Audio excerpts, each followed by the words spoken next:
तो दोस्तों अगर सालों बाद भी आप अपनी दुश्मनी का बदला बेखूबी से पूरा करते हो तो कांग्रेचुलेशन, गौतम गंभीर हैं आप। क्योंकि हाल फिलहाल में सभी क्रिकेट फैंस के मुंह पर केवल एक ही बात कि ऋतुराज गायकवाड़ को ओडीआई और टी20 में टॉप 15 में भी क्यों नहीं लिया गया। जबकि अगर हम latest India versus Zimbabwe tour की बात करें तो आपके कैप्टन से ज्यादा बेटर परफॉर्मेंस ऋतुराज गायकवाड़ की थी। ऋतुराज गायकवाड़ को अगर ओपनिंग पे भेजा तो उनकी तब भी बेटर परफॉर्मेंस थी, उसके बाद उनको ऊपर भेजा उसके बाद भी उनकी बेटर परफॉर्मेंस थी। जबकि उसी मैच में शुभमन गिल के 29 बॉल पे 31 रन, 4 बॉल पे 2 रन, 49 बॉल पे 66 रन, 39 बॉल में 58 रन, 14 बॉल में 13 रन। शुभमन गिल का टोटल स्कोर था 170, जबकि ऋतुराज गायकवाड़ का टोटल स्कोर था 133। जबकि ऋतुराज गायकवाड़ को सारे मैच खेलने का मौका भी नहीं दिया गया। ऋतुराज गायकवाड़ ने केवल 3 इनिंग खेल के 133 रन बनाए, जबकि शुभमन गिल ने सारे मैच खेले और उनका स्कोर केवल 170 था। चाहे आप एवरेज रन की बात ले लो वो भी ऋतुराज गायकवाड़ का ज्यादा था, चाहे आप स्ट्राइक रेट की बात ले लो वो भी ऋतुराज गायकवाड़ का ज्यादा था।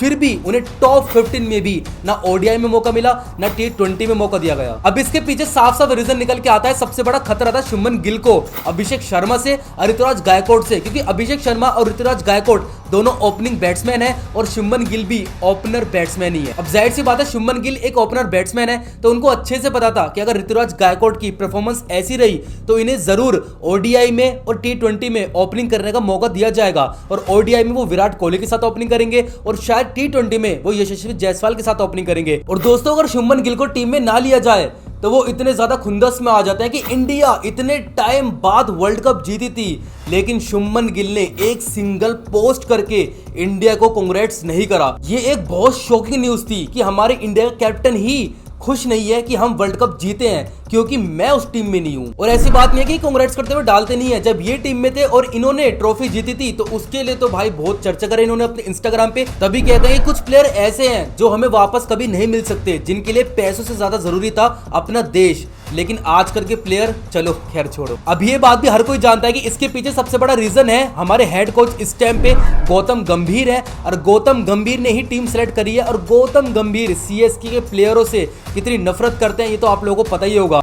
और ये एक बहुत बड़ा दुर्भाग्य है कि ऋतुराज गायकवाड़ सीएसके की तरफ से खेलते हैं। यही बात ठीक है कि अगर आप पे किसी कैप्टन से लड़ाई है तो उनके प्लेयरों को भी आप खेलने का मौका ना दें, जबकि उनकी इतनी अच्छी परफॉर्मेंस है। अगर आने वाले श्रीलंका के टूर में इंडिया की परफॉर्मेंस थोड़ी इधर से उधर होती है ना तो गौतम गंभीर शायद पब्लिक आपको कभी माफ भी नहीं करेगी, क्योंकि आपने इंडिया से पहले अपनी पर्सनल दुश्मनी रखी। गौतम गंभीर ने हमेशा इंटरव्यू में ये बोला है कि मेरी लड़ाई किसी से भी पर्सनली नहीं है। मेरी लड़ाई विराट कोहली या एमएस धोनी या XYZ किसी खिलाड़ी से पर्सनल नहीं है। लेकिन इन चीजों के बाद आपकी लड़ाई केवल पर्सनल ही दिख रही है। आपने अपनी टीम का श्रेयस अय्यर रखना जरूरी समझा लेकिन ऋतुराज गायकवाड़ ने टॉप 15 में भी मौका नहीं दिया। गौतम गंभीर हमेशा कहते हैं कि एक प्लेयर को क्रेडिट नहीं देना चाहिए, पूरी टीम को क्रेडिट देना चाहिए। लेकिन जब केकेआर आपकी टीम जीती थी तो किसी एक प्लेयर को या टीम को क्रेडिट नहीं मिल रहा था, केवल क्रेडिट आपको ही मिल रहा था और तब तो आप बड़े खुश थे। उसके बाद आपको इंडिया का हेड कोच बना दिया गया और फिर आपने अपनी पर्सनल दुश्मनी निकालनी चालू कर दी। जब एक छक्का वर्ल्ड कप नहीं जिता सकता तो एक कोच टीम को कैसे जिता सकता है। गौतम गंभीर हमेशा बोलते हैं कि मेरी लड़ाई केवल ग्राउंड तक है, ग्राउंड के बाहर नहीं है। लेकिन